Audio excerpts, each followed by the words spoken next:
ஏற்கனவே மாண்பு அம்மா அவர்கள் அம்மா திட்டம் ஒரு திட்டத்தை கொண்டு வந்தாங்க. அதிமுக ஆட்சி இருக்கும்போது அம்மா இருக்கும்போது அப்ப இந்த வருவாய்த்துறை அதிகாரிகள் ஒவ்வொரு கிராமமா போய் அந்த கிராமத்து மக்களை சந்திச்சு அவருடைய பிரச்சனை என்று கேட்டு அதை தீர்த்து வச்சார். அது ஸ்டிக்கர் தான் இன்றைய முதலமைச்சர் ஒரு 40 பேருக்குள்ள அடங்கிய ஒரு விளம்பரக்கான அடிச்சு உங்களுடன் ஸ்டாலின் என்று விளம்பரப்படுத்துறார். ஏன் 4 வருஷமா செய்யல?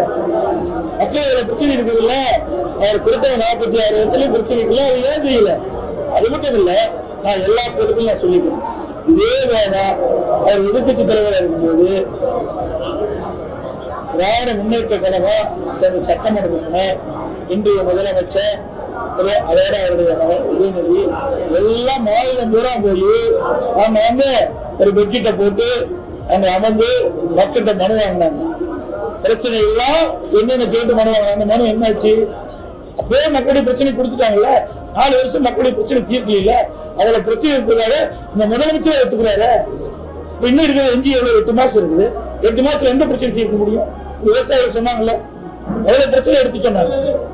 இதுதான் உண்மை. இதெல்லாம் ஒரு நாடகம்.